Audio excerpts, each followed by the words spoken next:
Let's go to the New South Wales Transport Minister, Andrew Constance, now joins us from the wonderful town of Bega on the New South Wales, the Bateman's Bay on New South Wales south coast. Good to talk to you, Andrew.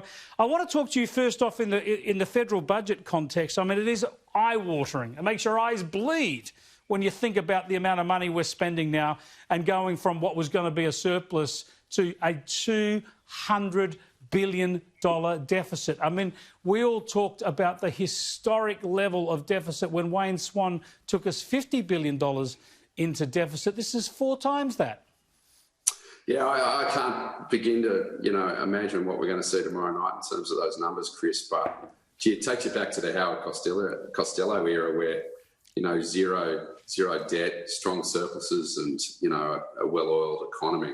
And, obviously, these types of shocks, the cost of them are just astronomical, and it's going to be, our children, our grandchildren who are going to be still paying for this. There's no doubt about that.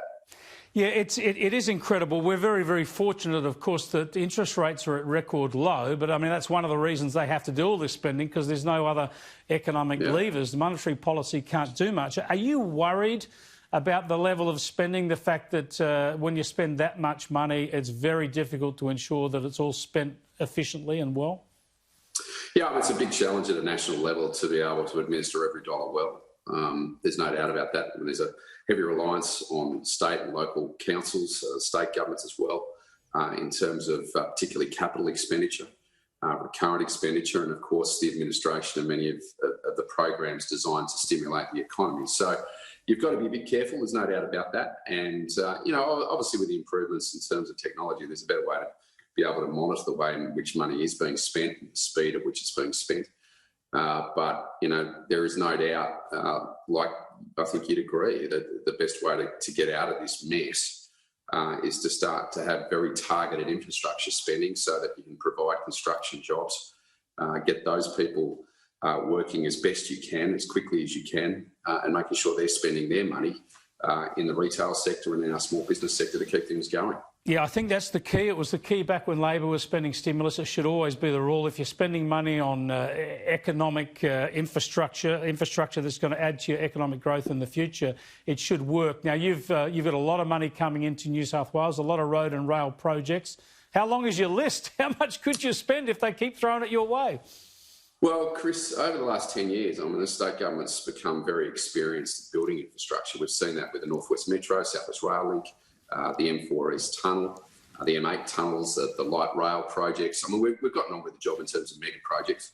We've got a lot in the pipeline, and we have already in place a $57 billion 4-year program designed to generate 130,000 jobs. But the stimulus that was announced prior to the budget today is exciting news because there's a lot of regional communities in particular that will benefit from the expenditure, particularly around the Newell Highway and, of course, also the Inland Rail project.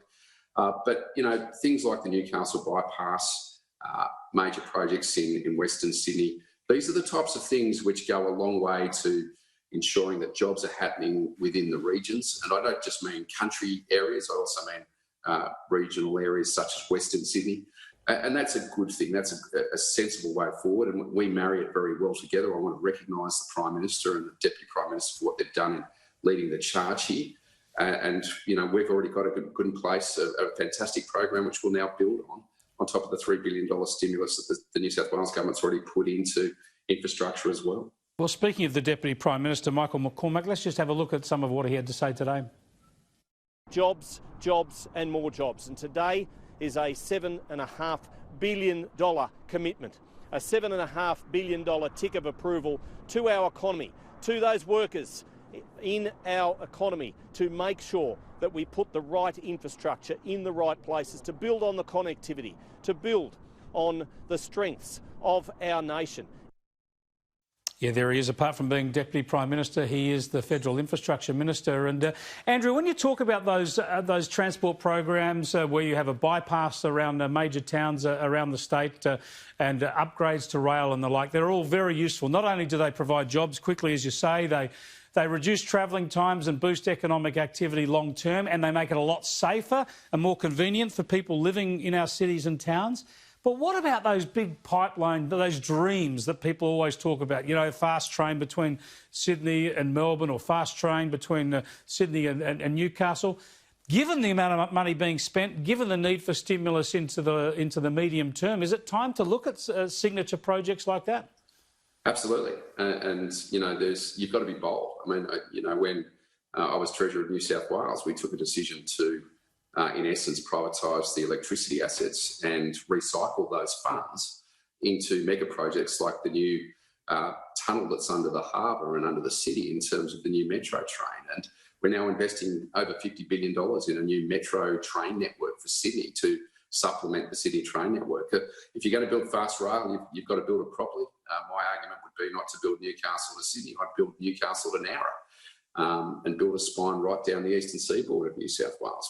These are the types of things which can set your state, your country up for generations to come. And, you know, the bottom line is that these projects, you know, are the way to drive productivity, as you said. And we've got to have reform. You can't just have, you know, a case of just spending on big projects, as you've identified. You've got to have tax reform, industrial relations reform. You've got to have federation reform. We've got to get these things on track.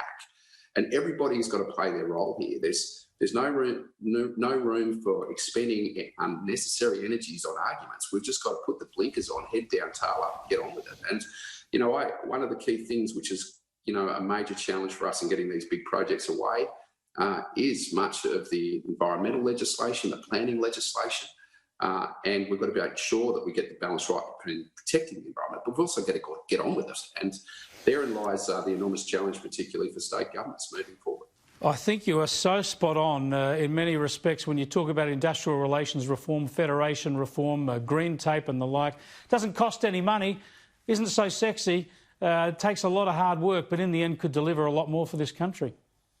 Yeah, I think, you know, I think most in the community know that, you know, it's not wise to have a federation which has elements to it which is broken. I come from a regional area. We have a fishing industry here that has to deal with both state and federal bureaucracies. Now, the fish don't know the difference, but the fishermen do. Yes. And I think, you know, those small examples go a long way if you start to make those types of improvements. And, you know, you've got to be bold. I think the community reacts and responds to bold leadership. I know it's hard and I know it hurts. And, you know, we've just, for instance, put up with a load of rubbish out of the MUA on our waterfront when our farmers are desperate to try and get their crops out to market, feed the world. And at the same time, we're trying to get supplies in. This is not a time for go slow. This is not a time for, you know, the Labor movement and the Labor Party to be playing their traditional games. We've got to break the traditions here. We've got to get the reforms happening. And we've got to be honest about it. And we've got to have an honest discussion as a country that, you know, in these times in particular, and that now that the debt and the deficit that we're accruing because of what's happened, we've now got to be bold and take risks to get out of it. And that's a good thing. I want to be part of that journey with everybody, because I think, you know, we've got such incredible smart brains in this country, innovative brains, great research institutes, great leaders, and we've got to try and work our way through this. Andrew, thanks for joining us. Good on you. Thanks, Chris. Transport Minister for New South Wales there, Andrew Constance.